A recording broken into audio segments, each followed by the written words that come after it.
Good afternoon or good morning, depending on where you are, and welcome to Career Launch Live. I am your host, Catherine McCord, and I am very excited about today's show because we are going to be talking about non-traditional industries and also specifically the cannabis industry, which is something that both fascinates me and affects my life directly. Some of you know I am a seizure patient, and the cannabis products and CBD products have made a huge positive impact in my life. We're going to get into that in a little bit. We have a wonderful guest, Fanny Shuemaker and Stephen Sainte-Rose. Very excited to have both of them join us. We're going to talk about what it's like to get into a non-traditional industry, how to stay in it, how to recruit the best talent, and we're going to talk about the specifics of their exact companies. But first, I want to thank our sponsor for the month, Margot Channing. Margot writes poetry for and about women, and you can find Margot's new book, She, on Amazon. We'll post an image for that later if you want to check it out. And of course, you know me, I love my facts. So I'm going to nerd out a little bit here and talk about some of the really exciting things that I learned about the pot industry as the cannabis industry, as it pertains to the job market. So this was really interesting. So according to Forbes, the industry has seen a 703% increase in 1 year. That's huge. That is ginormous. And especially considering the past, 18 months or so, that's crazy. The businesses are, according to Business Wire, the industry is providing 33,000 plus jobs per year. And in 2020, between 2020 and 21, they increased from a total of 243,000 jobs to 321,000 jobs across the US. That's crazy. And I am super, super excited to talk about this. Oh, and by the way, guys, if you didn't know, the FDA is now regulating that industry. So I'm very excited. Let's go ahead and bring on our guests. We have Miss Fanny. There she is. Hey. Hi. And we're going to get Stephen's on in just a little bit as well. I'm great. Thank you so much for joining us today. I'm really excited about this. Thank you. Thank you. So grateful to be a guest on your show. Absolutely. So first, let's talk about who you are and your background. Well, you know what? I call myself an accidental HR person. I actually started my career in medical research, worked for UT Southwestern studying, believe it or not, cholesterol metabolism. I pretty quickly figured out that as an extrovert, working almost exclusively alone in a laboratory was just not a whole lot of fun for me. So I went back to school, got an MBA, and a happenstance internship at William and Mercer doing executive compensation kind of opened up the world of compensation and brought the HR to me. So yeah, that's cool. And 25 years later, here I am. That's amazing. I love that. That's really cool. I love just kind of the random occurrences that bring you into a new field. I'm weird. I was born to do recruiting and HR. My mother was in recruiting when I was a child, and I would literally make her fill out applications and interview with me. So I think I was just kind of born into it and love it. But I love all the different types of stories. So what are you doing now? Tell me about that. I actually just celebrated my 1 year anniversary at Parallel, and I lead what they call total rewards, and that's essentially compensation and benefits, HRIS and HR shared services. So, the very technical side of HR, the non-employee relations, warm and fuzzy stuff. Yeah, warm and fuzzy stuff isn't for everybody, and employee relations is actually complicated. It's so. Oh, it's always so difficult. And I feel like it's always changing, which I like, but it can be very frustrating as well. Yes. Yeah. It's really interesting. So what got you into the industry that you're currently in?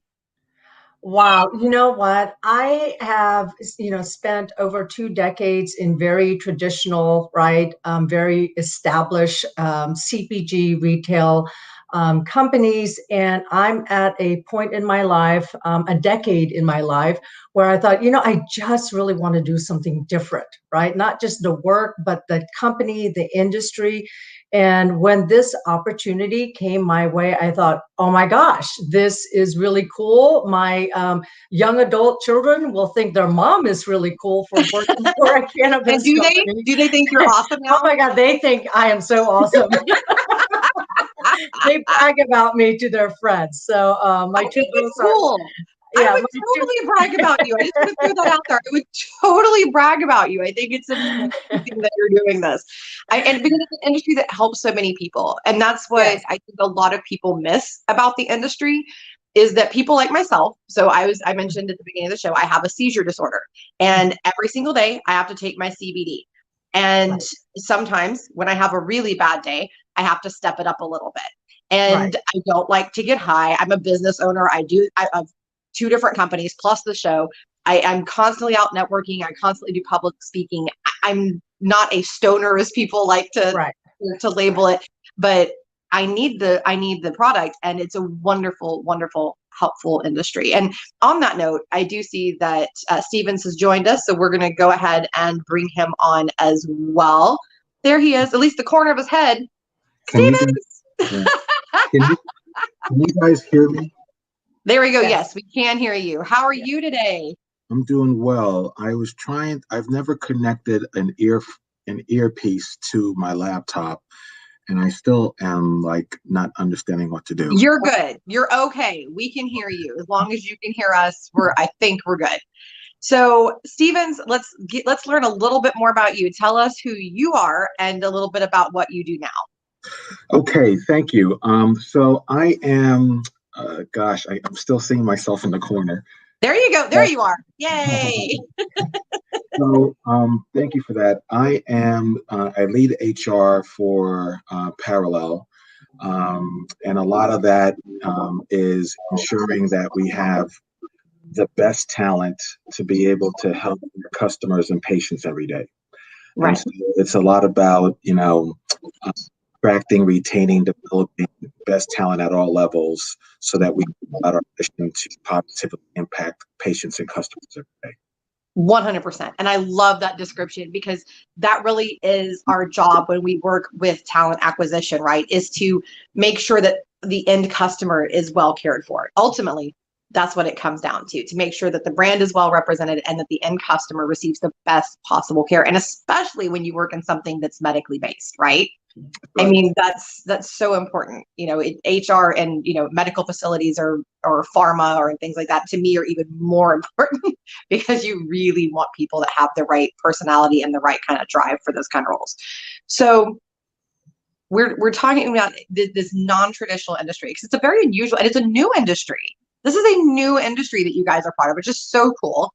I love it. We talked about at the beginning of the show. I gave some stats on the growth that your industry is experiencing, including that between 2020 and 2021. There we go. I got it right. They increased jobs from 243,000 to over 330,000. That's a huge, in the middle of COVID, this industry boomed and grew and expanded and created a lot of wonderful opportunities for people that where other industries were decreasing and were struggling. It was amazing to me that you guys were able to keep growing like that. So Stevens, what do you attribute that to? I attribute that to the fact that what we provide to patients and customers is an essential service, and so in this space of, these kinds of things like COVID, where there's high anxiety, high, mental pressures, we provide solutions and products that can help people with anxiety, with pressures, with sleep, and with pain. And a lot of those need states people faced during the last year and still face it now. And so we still continue to grow, in this. So it really shows the relevance of what cannabis has to do within our society. So that's what I attribute it to. That's wonderful. And Fanny, what are some of the differentiators, do you think, for your industry when people are looking at getting a job? Let's say it's a customer service representative or an IT person, somebody who's not necessarily a doctor or directly linked to the cannabis itself. why should they consider, other than your kids thinking you're super cool, as you stated, why should somebody pursue a career in your industry?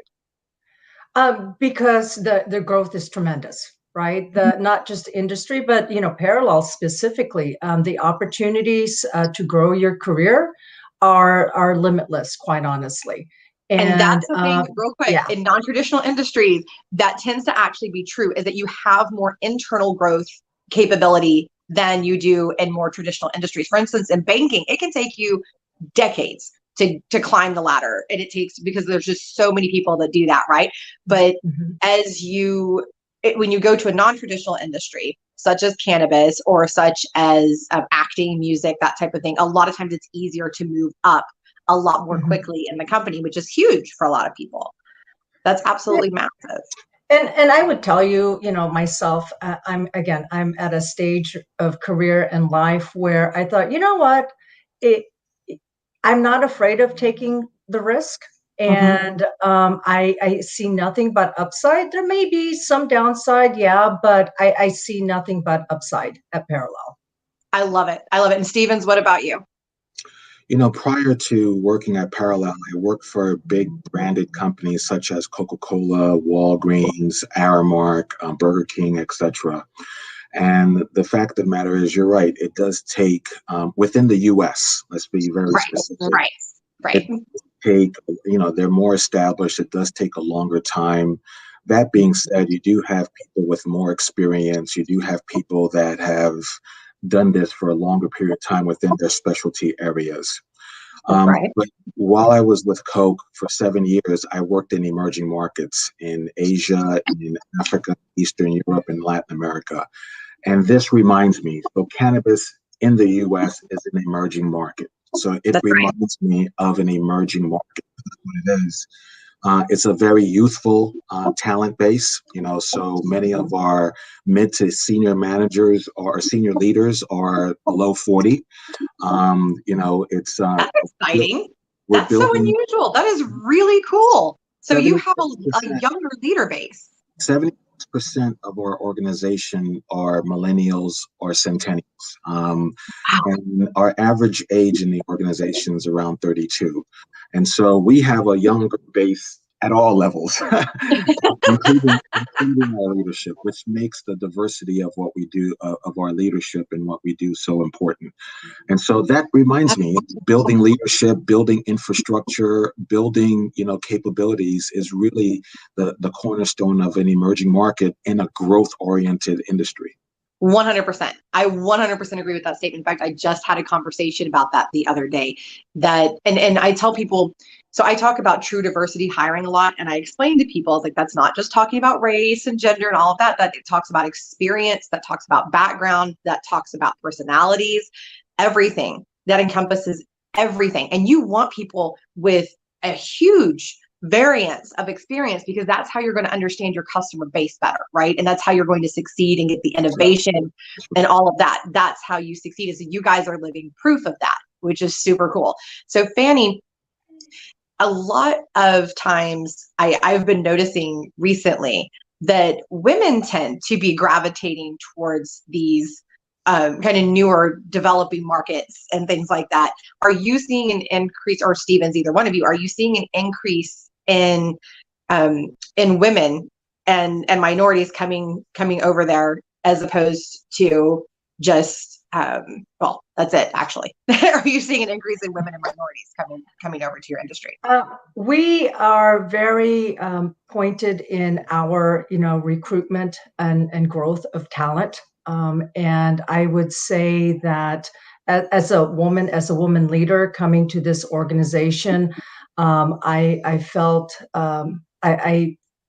that I had more opportunity to have a seat at the table at Parallel than larger, more traditional organizations. That's really cool. And that's something that I've communicated a lot. And a very interesting trend in the job market right now is that women are, instead of clawing and begging to get a seat in corporate America, they're just starting their own businesses. They're like, forget this, just gonna go over here and start my own thing and be a competitor, which is a really cool trend. So there's actually, on the current trajectory, women are going to have more businesses than men within the next 10 years, which is amazing to me. That's absolutely incredible. So let's talk in general terms. So we've talked a lot very specifically about Parallel and your experiences there. So when someone is looking to get into a non-traditional industry, what are some of the best ways that they can apply and or find the positions that are available? What would you recommend? Let's start with Stevens. Yeah, no, we post and make ourselves available through traditional means, whether it be LinkedIn, whether it be through regular postings that we make public, or whether it be, through at more senior levels through, search firms, traditional search firms. We make ourselves available and recruit through, through the same kind of similar means as many other industries. What I would say, though, the best place is also, the best folks also come from folks that enjoy this industry. So folks that visit our stores at the frontline levels. Most of our hires are folks that visit our stores, that believe in cannabis, that like the product, and they want to get in because they enjoy the product, efficacies that it has, and they want to make a difference. I want to hit on that. That is a perfect illustration of something that I talk about a lot on this show, that you and on other appearances that I do, that you want people, every company wants somebody that believes in what they do and that is an advocate, that's excited. So the best thing that you can do when you're looking for a job and you're looking for a career is to dive into stuff that you care about. If you care about animals, dive into animal related industries. If you care about human rights, dive into a company that's big in that area, even if it's just in their charity work. If you're into technology, good God, there's thousands of them out there. Dive into a technology product that interests you. Or look at your favorite products. Like you said, if you shop at a certain store, or if you enjoy a certain type of product, go to those companies, because when you're excited about the brand and the product, that's going to draw people to you. Exactly right. That's exactly right. And when we talk to our, we have almost 2,000 employees in our company. And you talk about job creation, a couple of years ago, it was less than 1,000.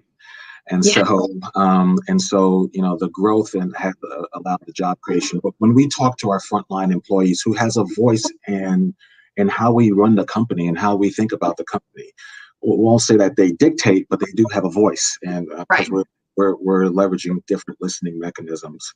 A lot of the reasons why I get very passionate about coming to work here is around, their ability to make a difference every day to our customers. And so they really talk about the patient and our products and services helping our patients and customers. That's a lot of their purpose. And that gives people such a sense of pride. It really does. For me, in what I do, I enjoy helping entrepreneurs grow their business, and working in the recruiting field. And I enjoy helping the candidates find jobs. It's rewarding. That's something that's a passion of mine.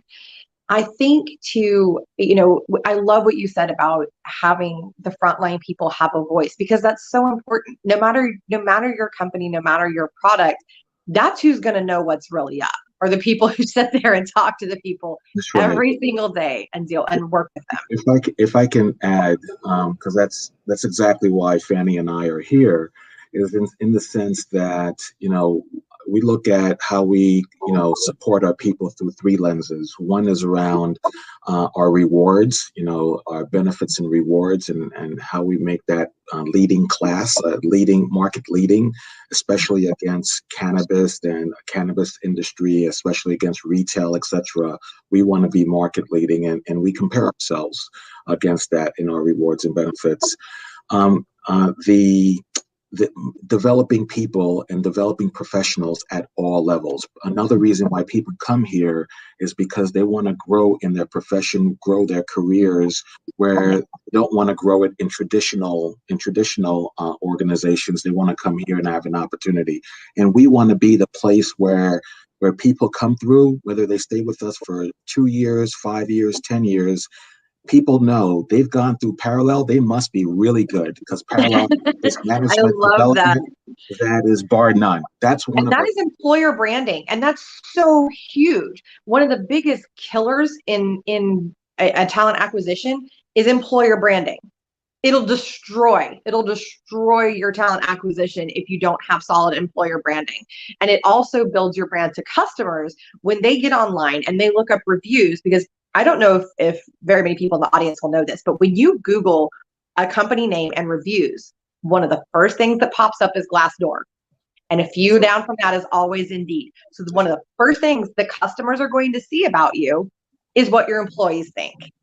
And that's in this age of cultural transparency, customers want to know, are you living inside what you're trying to sell to me outside? And so It's not just the selling of the products, but this experience of being able to care for others, being able to support others, being able to impact positive. Are you guys living that inside? Yes. Because, culture is inside out. And that's what we want to do from an employer brand perspective. How we face against our customers and against our mission externally is how we live internally. And 100%. I love that. That's fantastic. Fanny, I have a question for you. Sure. So on the compensation side, because that's kind of your whole my realm. Your realm. So, yes. to further what Stevens is talking about, how do you reflect your company mission and goals, and how do you reflect your policies as it comes to your human interactions with your employees in your compensation packages?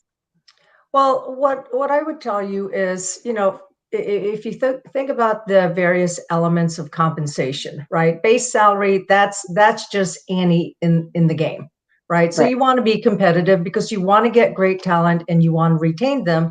But what I would tell you is how we reflect more positively with our associates through compensation is through our incentive programs, right? So for our hourly workforce, we have a program called Better Together that gives them shares, right, of the company, right? And that's amazing. I've been in compensation for over 2 decades, and this is the first company I've ever worked with that takes, right, it takes incentive comp or equity compensation down to its hourly workforce. So that is incredible. That's incredible. You're one of 3 companies I've heard of that does that. And also, for our salaried population, we have a program that we call the hybrid incentive plan. And, it has both a short-term and a long-term view to performance. And it is bar none, one of the strongest pay for performance programs I've ever been involved with. And it delivers in year 1 based on performance, both the company's performance and the individual performance. And in year 2, has the ability to provide a multiplier to what you earned in year 1. And so it's quite a phenomenal program. I would tell you it's complex. I will be quite transparent with you. It isn't as simple to understand as more traditional programs, but I think it's rewarding. Yes. Yes, it's rewarding. It's one of those things, and that's what a lot of companies need to understand, is that you need to, you don't want to make it so complicated that people can't understand it. That's not good either. But it's okay to have something a little bit more complex as long as it's effective and as long as it communicates value to your employees. That's what matters. That's what matters. Well, what matters is what our employees are saying. And so every year, before we go and decide what benefits are we going to invest in or what rewards are we going to invest in, we survey our employees and say, of all the things that we're providing, what are the things that are most important to you? Of the things that we're not providing, what are the things that are important to you? And that goes into the equation when we take a look at our internal employees, when we do benchmarking for external candidates, and as well as we take a look at our own financial situation as a company. All those 3 factors come together to say, here's what we're going to offer our employees. So their voice is part of that decision making. And what they told us is 4 things that's important to them: being a part of the long-term success of the company, i.e. the shares, So we align to that. Our 401k, where we offer a discretionary match, to whatever they contribute, 50% up to their first 6% contribution. Our products, so we give employee discounts to our products. That's very important to them. And then the healthcare piece was the things that were most important. And then when we said, what are the things that we don't offer? They said, hey, we're a young workforce. Tuition reimbursement would be something that's really important. So guess what? We're offering tuition assistance programs. They even and listening, I want to highlight real quick that what you're doing is listening to your people. What matters to you? And I always laugh. Go ahead, Fanny. No, what's incredible, Stephen's reference that we surveyed our associates up to the point where we did our benefits survey, typical response rate, low double digits. With this survey, almost 50% of our associates participated in the survey because it mattered to them. Yes, it affects them directly. And yes, and this is something that I think a lot of companies miss, and I've seen this be missed a lot, is they're in here, oh, what benefits should we offer? What incentives should we offer? And nobody ever asks the people that are going to be receiving these. Catherine, I'll tell you, if it was up to, I thought I knew, but did I ever think that one of the most important things that they wanted us to bring to the table was pet insurance? I would have never guessed it in a million years. But the survey said pet insurance was really important for our employees. Isn't that guess funny? What? We're offering pet insurance, because how much I would have never guessed. And yeah, people don't stop and think of these things, but it is huge. People see their pets now as part of the family. A lot of companies are becoming pet-friendly environments, which is actually proven to improve productivity, and it relaxes everybody. It decreases sick days. It's a wonderful, wonderful benefit to offer if you have an appropriate setting. I mean, please God, don't bring your English bulldog into surgery with you if you're a surgeon. But so use your sense about it. But whenever I go into a client and I'm consulting with them and working with them, that is something that I highly, highly encourage, is to have pets with, on the floor, visible, available. Or if you don't want to have pets in general, have a therapy dog come in once a week or once a month that comes in, gives everybody a chance to decompress, is a well-trained animal, so you're not worried about pandemonium, that kind of thing, and give employees that opportunity. The other thing that was important to our employees was a sense, because this is cannabis, right? So the plant is important, the cannabis is important, but also the social aspects, social equity around how this industry has disproportionately impacted people, and how we need to really help to support that. And so we've partnered with several social equity partners that we have strong bonds with. And on top of that, our employees have said, that's great on the macro level for the partnership, but we have stuff that's important to us on the local level that we want to get the company's partnership. So we developed, what we call parallel cares, which is a matching program. So whatever is important to you, we'll match dollar for dollar up to $100, but we'll match dollar for dollar employees. So if, I have a daughter who is on the autism spectrum, and it's important to me around, special needs care. So the company will match dollar for dollar for stuff locally that's important to me. So that is another element that really attracts and retains our employees, as our partnership on the social front. And having that social connection and having a social impact is massive, especially to the younger generations, but really to everybody. When you stop and you look at the companies that make that a big part of their culture, those companies are always more successful and have better retention. It's just fact. Fanny, it looks like you want to say I also want to mention that, we established last year an employee relief fund. So, right, it's employees helping other employees when, crises happen, unexpected crises happen. And we actually established this not specifically because of COVID. It was something that Stevens and Bo Wrigley had talked about even, before the pandemonium with COVID. So it's incredible that, as young a company, as small a company as we are, we have so many offerings for our And associates.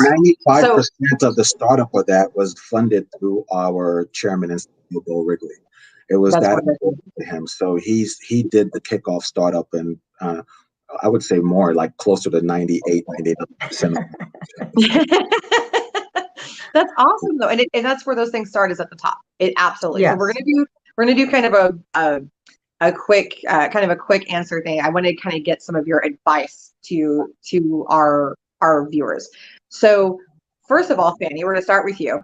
Mm-hmm. When somebody is looking at starting a business especially in a non-traditional field, but really and truly any startup company, Mm-hmm. what are the top 3 things that you think they should be looking at when it comes to compensation and forming appropriate compensation packages? Well, what I would tell you is really understand what is the talent that you need, right? And before you start benchmarking or market pricing, you have to understand what is it that you need, so that when you look at where to source that talent, your pricing is much more appropriate to Right. to the talent that you need to bring in. Right. That's number one. Startups, I would assume, I've never started a company, but I would assume, right, you're not necessarily cash rich. And so, what I would consider are incentives to have a little skin in the game in growing the business. Right. So the more that you help the business to grow, the revenues to grow, the more you yourself get in compensation. Equity, bonus, and commission are huge in startups. Those are absolutely massive. Variable compensation is huge. And lastly, I would look at longer term some sort of performance metric to compensation. That's fantastic. And Stevens, the next question is for you. So now we've got our compensation package set. How in the world do we get these people in the door? When you're a startup or you're a non-traditional industry person, a non-traditional industry talent acquisition specialist, HR, wherever you fall in your title, what are your top 3 tips for getting the best people in the door? So firstly, and this helps supports Fanny's piece as well, the business really needs to be clear with its strategy and where it's going. Because that then tells you, what kind of talent, how do you compensate the talent, etc. So we know for what we're trying to accomplish, where we would source the talent is through 4 main industries. One is cannabis industry, but we're also a retail business with a retail dispensary, right? So we'll source in retail, whether it be pharmacy retail or regular retail, source there. And we benchmark ourselves against that. The third place is CPG, because we also do wholesale and we also do manufacturing and cultivation, etc. And so we'll look for talent in the CPG space. We have branded products, if you will. The fourth place is healthcare. And so, from a patient and perspective, we all, so those are the 4 industries we say we're going to target, and we want to make sure that we're benchmarking ourselves against those industries. I preach that all the time. All the time. I'm like, know where you need to get your talent. Don't just cast a wide net, narrow it down. That's right. Narrow it down. It's just like if you're dating, you're not going to just, go on dates with every single person. You're going to narrow it down first by certain criteria. It's the same thing when you're pursuing a candidate. So what are your other tips? We narrow it down and we benchmark ourselves. Okay, how do we compete against other companies in those industries to allow us to bring in that kind of talent? Right. And that's so important. People miss that. They miss the competitive aspect. And especially right now, and a lot of employers right now are making the mistake of thinking that because the job market is saturated with candidates that, I can just get anybody and I don't have to pay very much and people are so desperate. No. Candidates have become a lot more educated. Job seekers are a lot more educated now, and they've gotten picky. They're going, look here, I know what I want, and I've been sitting here waiting for a job for a million years. I can keep waiting. I want the right one. You have to be competitive.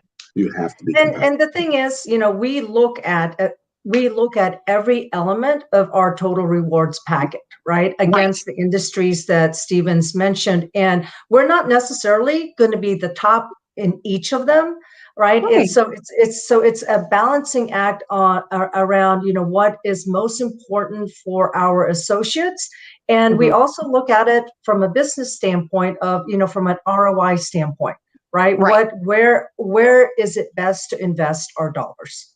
100%. And people miss. I'm sorry. Go ahead. I said, let's be clear. When it comes to cannabis, we're market leading in our rewards, full stop. Which is wonderful. And we have third parties that, obviously when we go and bring in elements of healthcare, of different offerings, we ask questions around our benchmarking. When it comes to retail, many of our offerings are market leading as well. CPG, we're competitive, and healthcare, we're competitive to a little bit lagging against healthcare, but against cannabis and retail, we're very, very very strong. And I think it's important for people to understand too that candidates don't just care about salary. Now that's important. I don't want to make people think that you can pay peanuts and get the top talent. That's not accurate. But if you have a fair base salary, even if it's a little lower than some of your competitors, but you have killer benefits. I have watched people take a $20,000 a year pay cut, even actually one almost $30,000 pay cut, because the PTO was drastically better. And they had flexible scheduling. So it wasn't necessarily 8 to 5. You could go in 10 to 7. You could go in 6 a.m. to 3 p.m.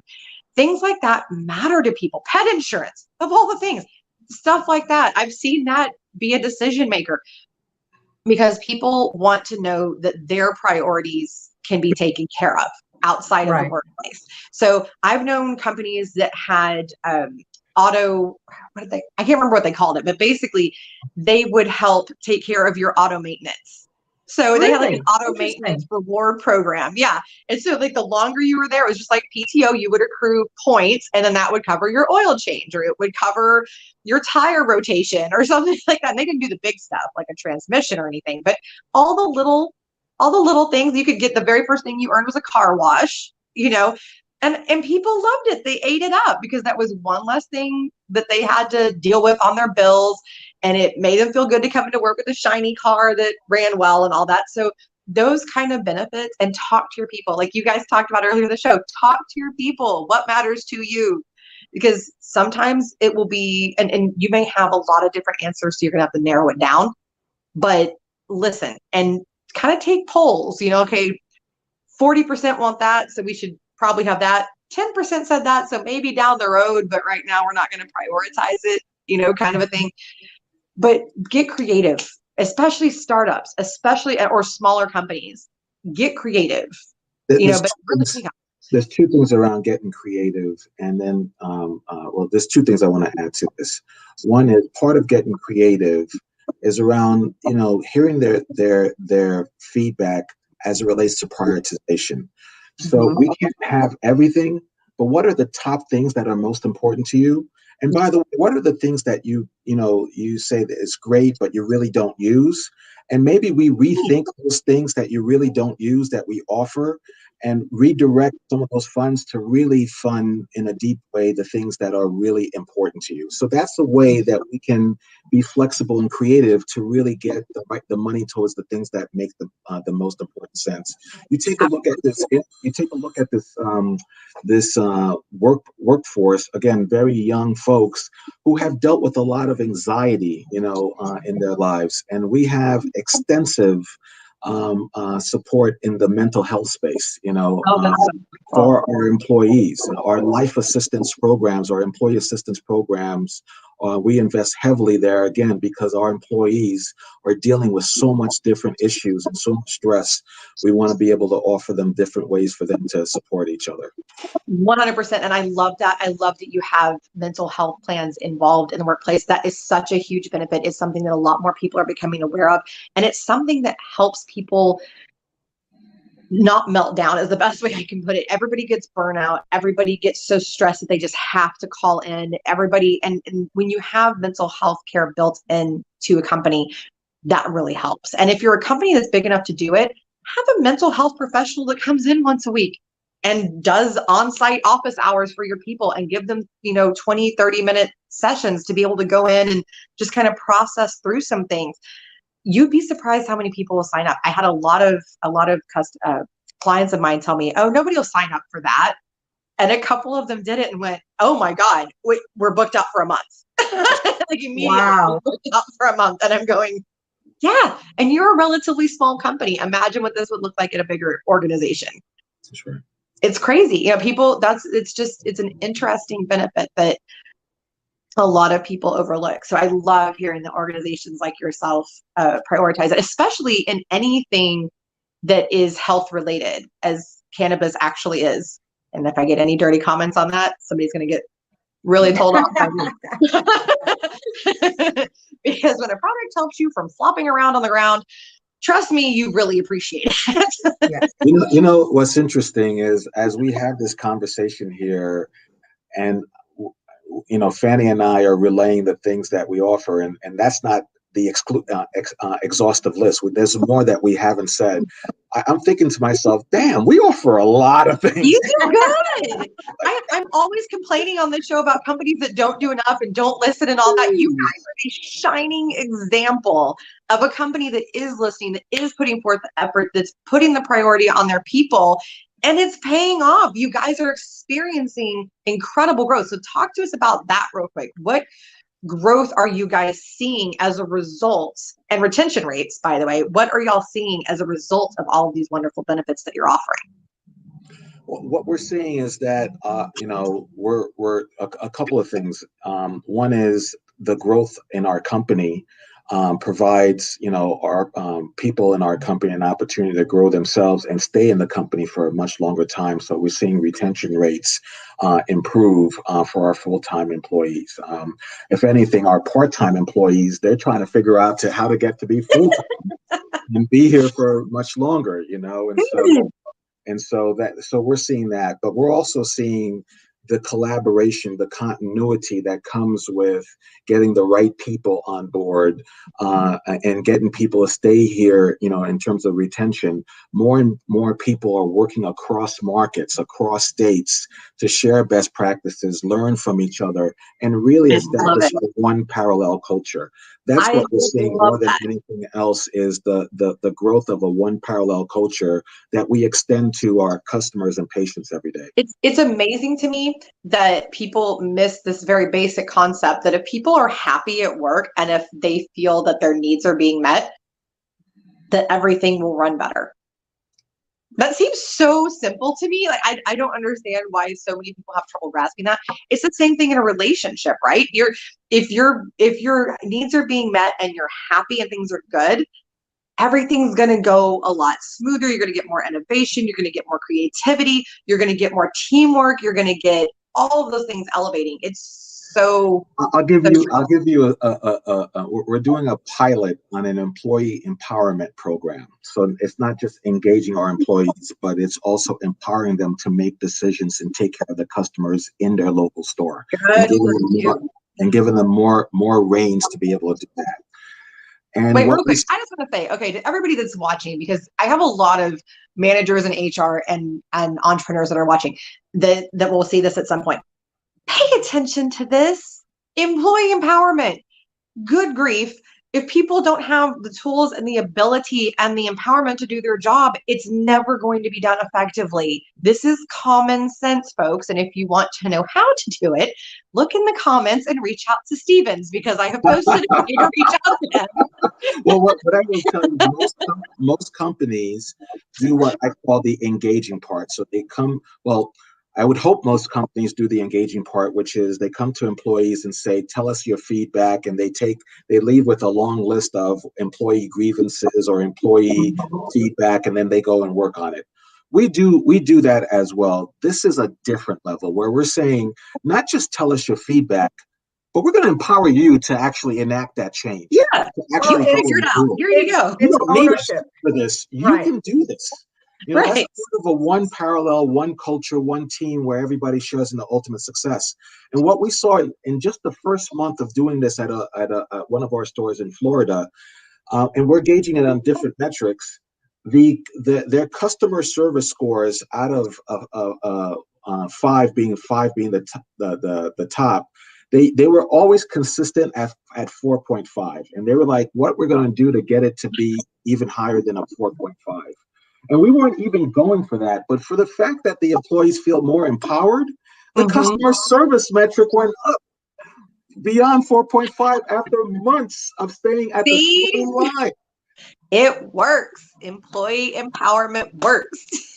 What you're, hearing examples of, right? We talked about, look at all the programs that we've done, look at all the things that we're doing with our associates. What I would tell you, I see in the difference between Parallel, right, and all those big companies that, versus all those big companies I worked with before. The difference is we get a good idea, we act on it, right? We move quickly at like oftentimes lightning speed. Okay. We pivot. Yes, thank you. We can. Thank you. Lightning speed. Why do companies take a million years to do things that are very, very simple? I once walked Bureaucracy. into I once walked into a national organization that over several years were not able to accomplish what I did in 2 weeks. And I'm going, it's not that hard. Just do stuff. It's just, it's the inability to make a decision and move things forward. Right. And that was my frustration with, with where I had been before. I have a real bias for action. And I would tell you, Parallel is that, and Parallel is that like 100-fold. And that's what's exciting, right? So we sometimes stumble, don't get me wrong, but I'd rather make a mistake and then move on. Right. And that kind of stuff doesn't happen because we wish it to happen that way. Right. It's by design. And so how do we move with speed? One is we really focus on having as flat of an organization as possible. We have the most accessible leadership team I've ever worked for at the very senior levels. And when you have a flat organization and accessible leadership team, good news or new information, innovation moves quick because you can get to approval and to alignment. Yes. And empowerment. And when you were talking about empowerment, that's how you get to that point. That's how you get there, is empower people to just do things and make decisions and not have to sit there and ask 50 different people permission. That's ridiculous.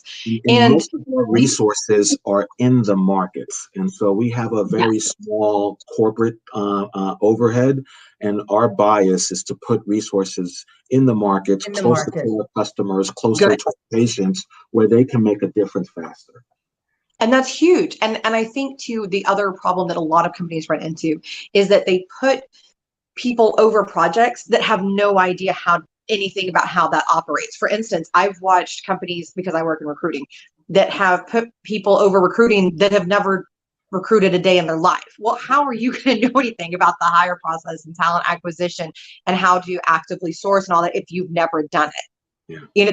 That's not helpful. You're not going to be able to put something effective into place. So making sure that you have the right pieces, as you guys have done, by putting the right people in the right places and then empowering them to make those decisions. That's how you get to effective policies, procedures, processes. That's how you improve. That's how you innovate. And then what you do, so you have one person, companies, I want to stress this really hard, one person that is in charge of a project who can collaborate with other people, but they are the ultimate decision makers. It just makes more sense. They will sit down and they will talk to their people and they'll get feedback as they go and go, okay, so we did this. How did that work? Okay, let's change this. Let's shift it a little bit. And when you do that, when you listen to all these different levels and you empower them and you let somebody delegate without having to ask 50 people, can I delegate to this person? Just let them delegate and say, here you go. Now this person is in charge of the project. What happens, to Fanny and Stephen's point, is that your staff feels emboldened. They feel part of a team. Your retention increases, your productivity increases, and all of a sudden, all these really neat things start happening. And people that you thought were so employees become your top dogs because all of a sudden they're invested and they're interested and they're getting to be creative and they're getting to show off and they're getting to do things that matter to them. And that's so huge. Look at you smiling over there, Steven. You have something to say. Yeah, the more I listen to you, the more I'm like, this is so much of the stuff that we're doing here.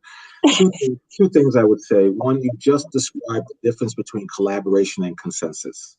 Collaboration has clear accountability, but make sure that you hear, from different people, but you have one point person for, the decision who has experience and who has expertise in the space, versus consensus. Everybody has equal votes for everything.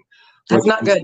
Nowhere. So you just that helps nothing. That you just go in circles. The other thing I would say is back to that employee empowerment program we're piloting.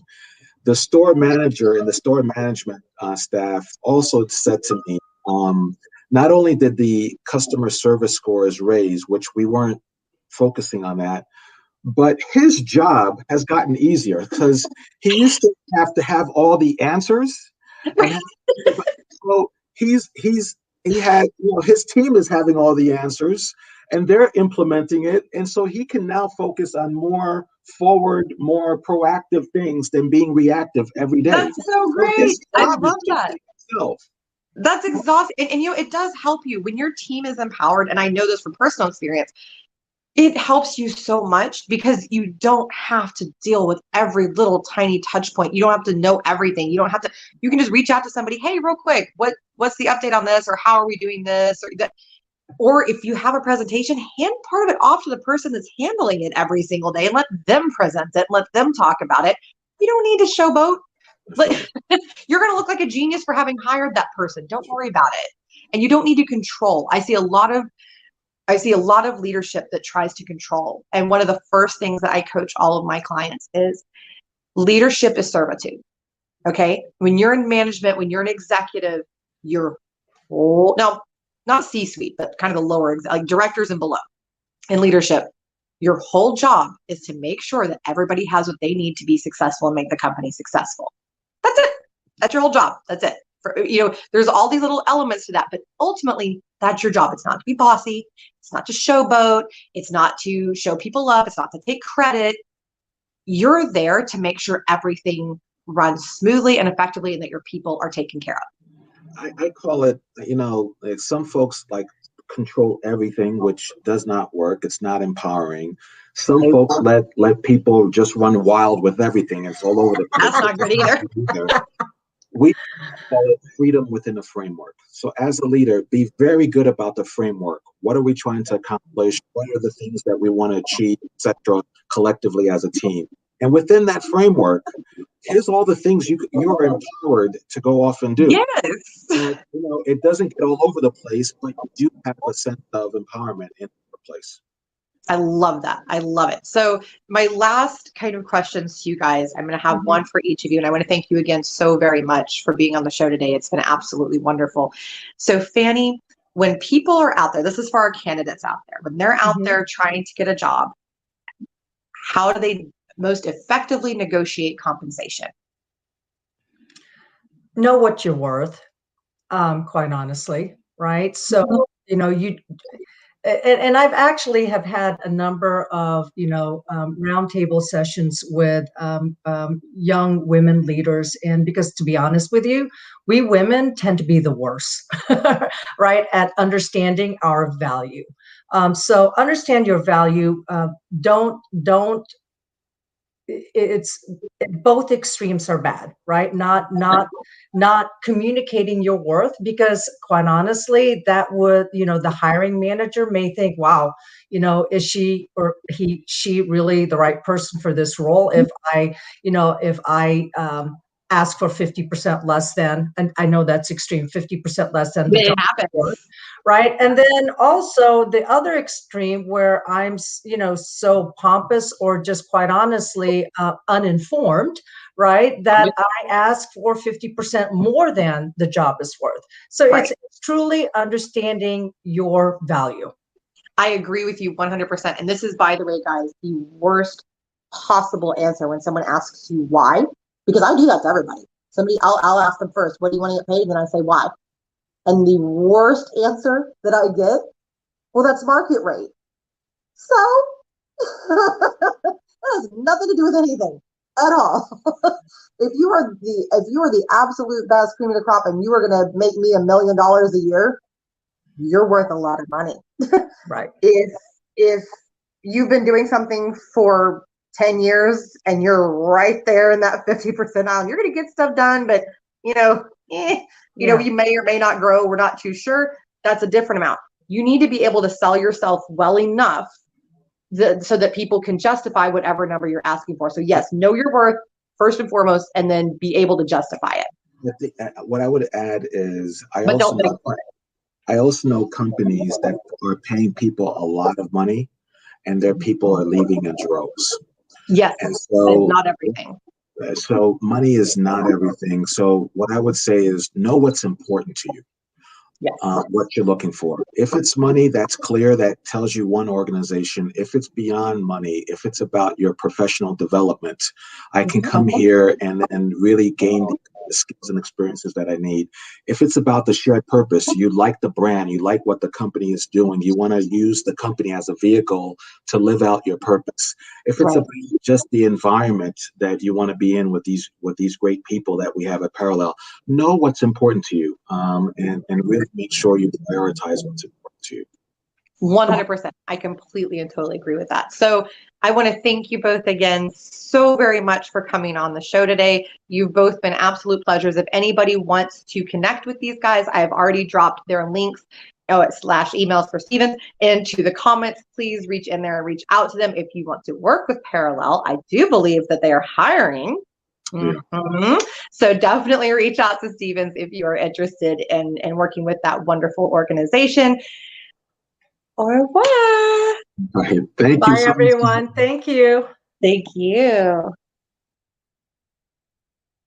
Well, guys, it has been a wonderful show. I really enjoyed having those guys on. I would like to take a moment to thank our sponsor for the month, yet again, Margot Channing. Margot writes poetry for and about women, and you can find Margot's new book, She, on Amazon. If you have any questions about your job search, if you need any resources, please feel free to reach out to me. I do work on the recruiting side, not the candidate placement side, but I'm always here to help point you in the direction of good resources and answer some questions for you.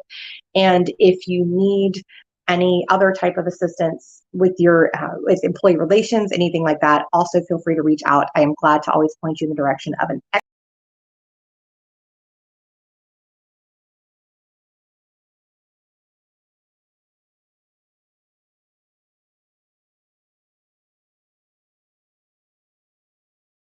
We had a little technical glitch. Sorry about that.